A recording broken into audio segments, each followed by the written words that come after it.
आइल बा फागुन महीना मजा उठावे दाना हो कि अपन लहंगवे में पिच करिया हमर सटावे दाना हो कि भौजी लहंगवे में पिच करिया हमर सटावे दाना हो। लाला का पियर का कलर लगावे दाना हो, लाला का पियर का कलर लगावे दाना हो कि अपन लहंगवे में पिच करिया हमर सटावे दाना हो कि भौजी लहंगवे में पिच करिया हमर सटावे दाना हो।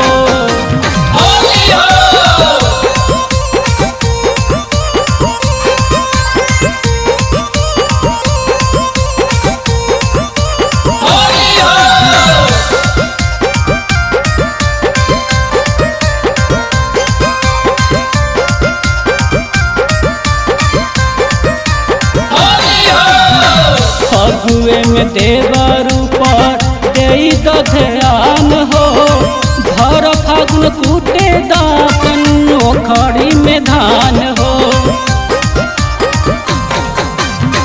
फगुए में देवर ऊपर दे ध्यान हो, घर फागुन कूटे दापन ओखड़ी में धान हो।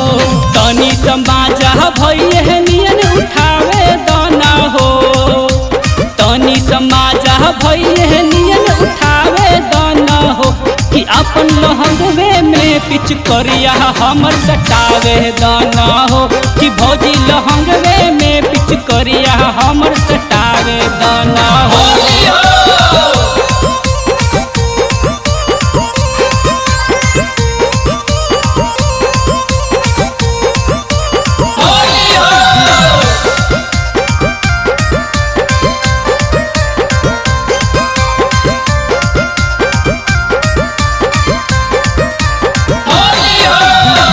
राजा विमलेश कहे मानिल कहनवा, झूठा नहीं करे नीरज तोहर बर्तनवा।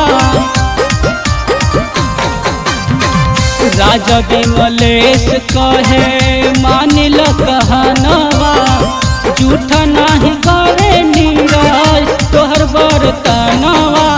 कुंदन सरफराज के बोलावे दाना हो, कुंदन सरफराज के बोलावे दाना हो कि अपन लहंगवे में पिच करिया हमर सटावे दाना हो कि भौजी लहंगवे में पिच करिया हमर सटावे दाना हो।